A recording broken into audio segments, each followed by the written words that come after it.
இன்று தமிழ் தேசிய கூட்டமைப்பின் மீது பல்வேறு வகையான விமர்சனங்கள் என்று தோன்றியிருப்பது உங்களுக்கு தெரியும். நாங்கள் தமிழ் தேசிய கூட்டமைப்பு அரசியல் ரீதியாக நாங்கள் சரியான பாதையில் இருந்து விலகி வேறு பாதையை செல்கின்றோம் என்பதையும் அல்லது தமிழ் தேசியத்திலிருந்து விலகி சென்று கொண்டிருக்கின்றோம் என்பதையும் இப்படி பல்வேறு வகையான குற்றச்சாட்டுகளுக்கு தமிழ் தேசிய கூட்டமைப்பினுடைய தலைமை உட்பட்டிருக்கின்றதை நீங்கள் அறிவீர்கள். நாங்களும் எங்களுக்கும் அது போன்ற விமர்சனங்களை நாங்கள் சந்தித்துக் கொண்டிருக்கின்றோம்.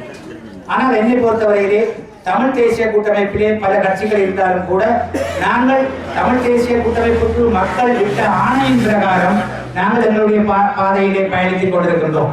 சில கட்சிகள் அங்கத்துவ கட்சிகளாக இருக்கலாம், அல்லது சில மக்கள் பிரதிநிதிகளாக இருக்கலாம், அல்லது சில கட்சிகளினுடைய பிரதிநிதிகளாக இருக்கலாம்.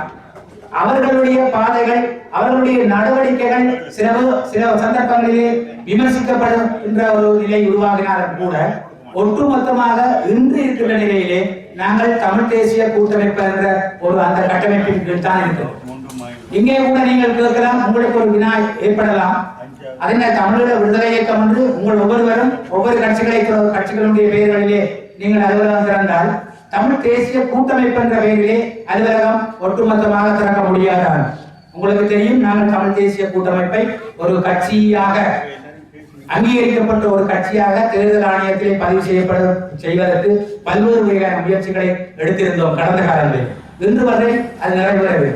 அது ஒரு பதிவு செய்யப்பட்ட ஒரு கட்சியாக இருக்குமாக இருந்தால் நாங்கள் சட்டபூர்வமாக அந்த அலுவலகத்தை திறக்க கூடியதாக இருக்கும்.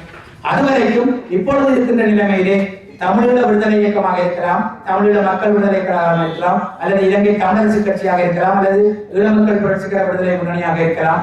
நாங்கள் ஒவ்வொருவரும் அந்தந்த கட்சிகளின் பதிவு செய்யப்பட்ட சட்டபூர்வமாக பதிவு செய்யப்பட்ட அந்த கட்சிகளின் பெயரிலே தான் இயங்கக்கூடிய ஒரு நிலைமை இருக்கிறது.